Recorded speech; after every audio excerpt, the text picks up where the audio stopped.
Bandeko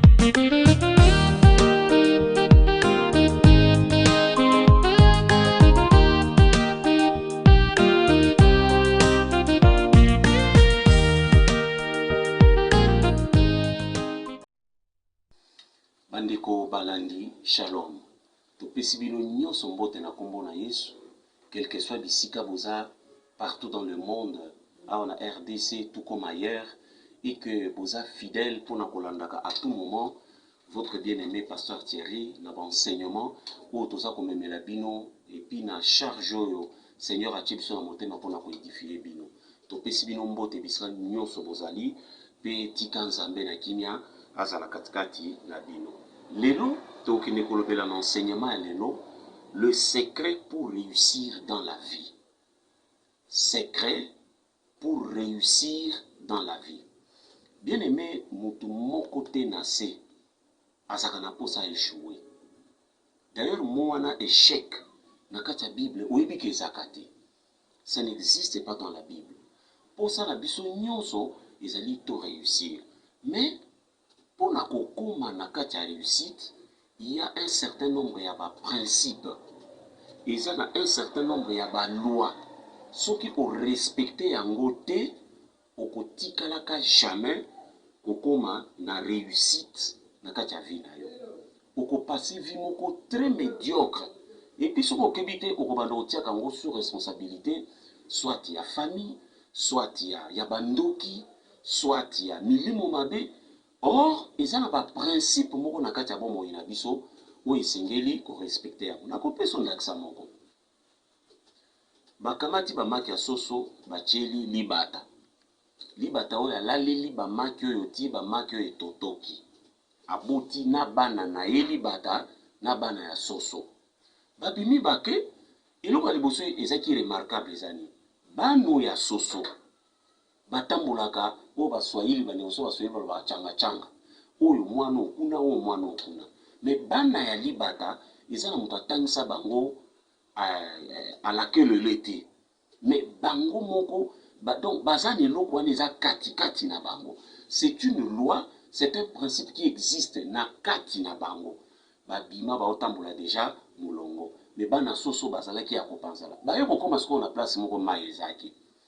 Bana ya libata baza na kati ya principe moko na loi moko oyo e permettre bango ba nager likolo ya mai. C'est parce que na ba misapi na bango eza na ba nageoire, eza na ba tissu moko eza wana oyo eza ko permettre bango que akoki ko nager. Bana soso batikala kina no bazo kotala musika bana libata ndenge baza ko nager. Vous savez qu'à la fin ba kozwa décision ba nyonso ba kotana kati.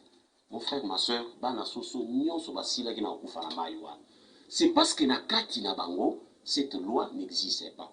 Donc vous comprenez par cela que ceux qui ont appliqué la loi wana, vous allez voir la réussite. Donc il ne faut pas dire que parce que je suis pasteur comme dans autres abino, que ceux qui n'ont que bimalibanda na mabe na mwasi, Dieu va faire de sorte que moi na mwasi wana akoma peut-être na zemité parce qu'il y a un serviteur na non. Loi moko soko ke au saleli yango et ko produire yo be fait nango.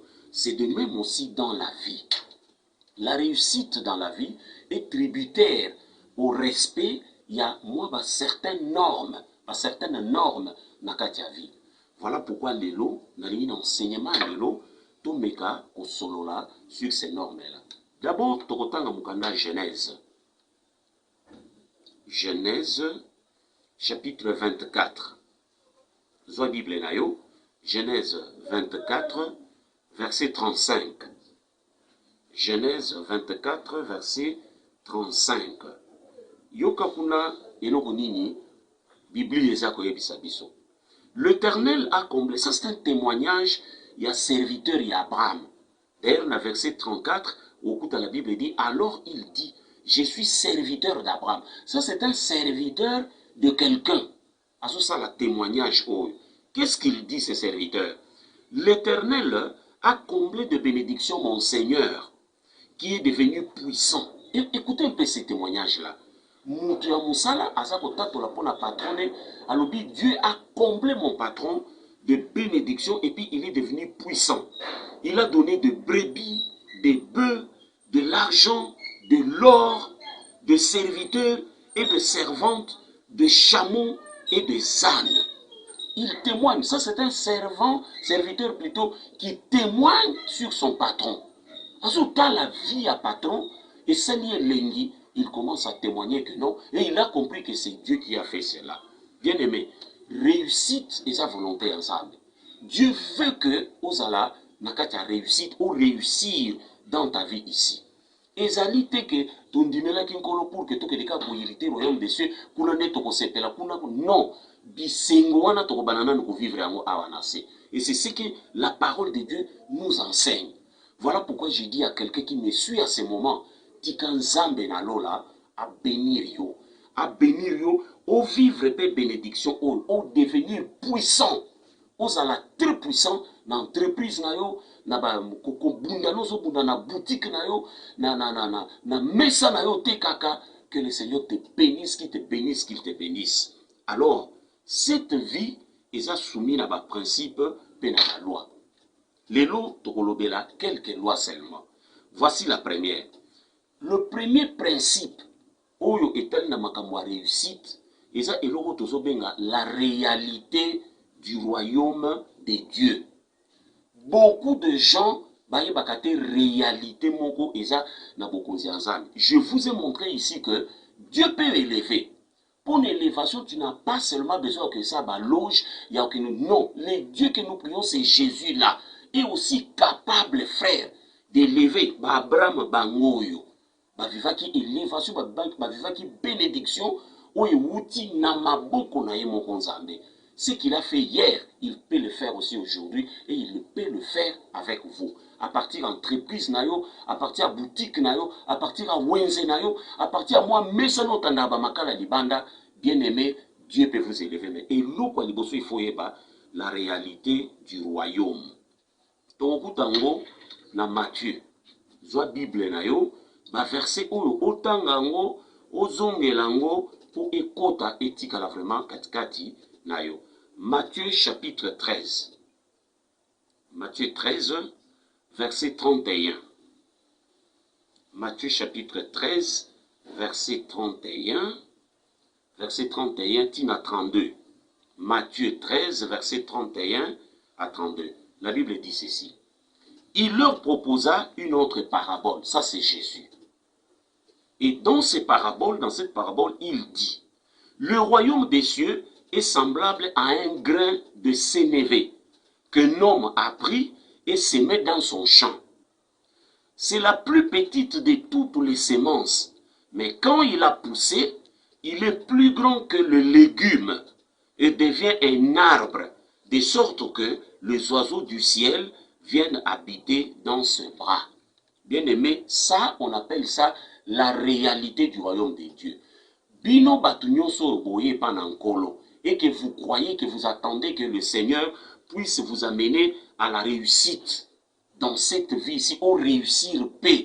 Tant que bon moya c'est que koya au réussir lisusu. Et donc il faut la réalité au royaume de Dieu. Et cette réalité, Seigneur a ko kopé sa biso ngo na ba grain mibale. Grain ya sénévé na ya légume ya bitekuteku.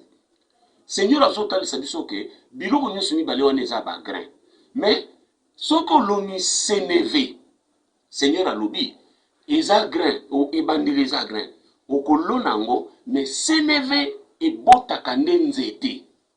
Et robanda muke koliti e komeleli yo nzete, et la Bible dit, ti même bandeke bakomi ko uta likolo, bakomi koya ko bénéficier na nzete wana. Nzoka ebandaki grain.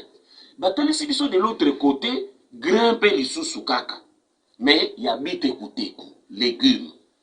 Balobi wana soko loni yango ekobota nango mais tala bite kuteku ekosukelelo kaka.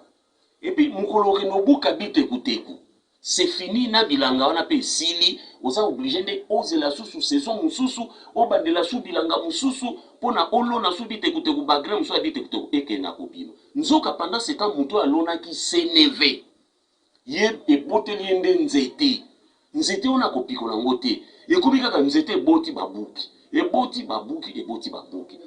Ça, c'est la réalité. Jésus dit, le royaume de Dieu est comme ça.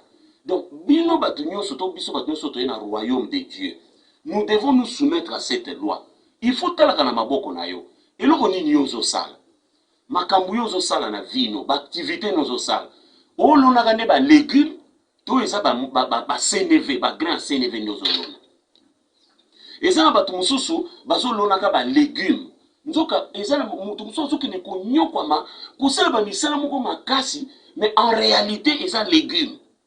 Mokolo kaka obuka ngo kaka moko po c'est fini, tu tombes, tu perds tout. Moto mosusu azokende koperdre temps na ye na balégume. Balégume oyo nazoloba eza te na pexi bato konosala bilanga balégume te.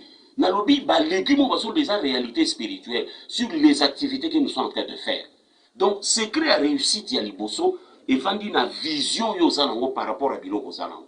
Boutique na yo osalaka vanda nanu réfléchir façon ozomemela yango légume to grain ya CNV oyo ekobota ekomi eloko monene etikali bavi bakoko na yo mpe baye bavivre. C'est pourquoi il faut koorganiser makambo na yo.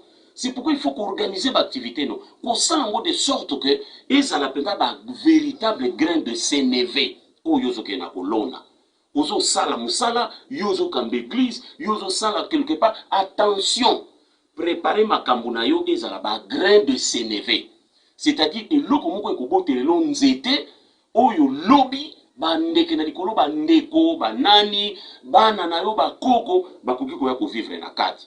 Keba na kotambolaka na bagrain ya balégume kolonaka balégume parce que baactivité nyonso eza légume na spirituellement bandeko ekotika na communauté. Mokolo kaka okobuka ngo mbala moko c'est fini, ton champ est perdu. Ça c'est la première réalité. Observe bien ce que tu fais. Classant où est-ce que ça légume to eza grain de CNV yozo ça. Soko moni eza grain de CNV continue. Soko moni biloko zo sala ke eza légume. Bandeko arrête parce que légume na réalité à royaume et comme mémo nulle part. Na réalité à royaume de Dieu, bateau bako gagner et ça bateau ba ça de la grain de CNV. C'est pourquoi quand vous montez, préparez le bras. Préparez ba bras où il faut accueillir ba fruit na. D'ailleurs, je vais vous dire une phrase, mon frère Nakosengo, ou retenir une phrase toute votre vie. On se remet en cause quand il y a encore de moyens.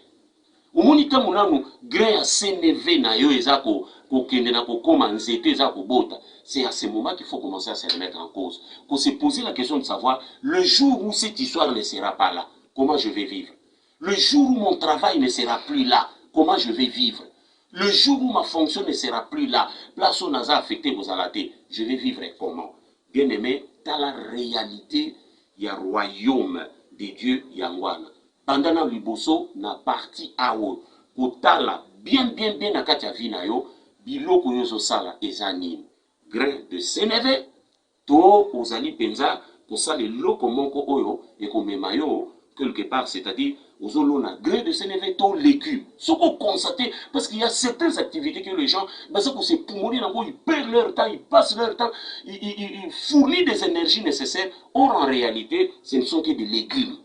Mukuluka ubuka eloko moko ka wana pouf maladie moko kaka esili na mombongo na makamyo se kufi. Tout ça ça fait partie des légumes. Donc bâtissez plutôt de grains de CNV et loko e ça que la génération future va commis au vivre la cime. Ça c'est le premier point sur le secret pour réussir. Comprendre la réalité du royaume des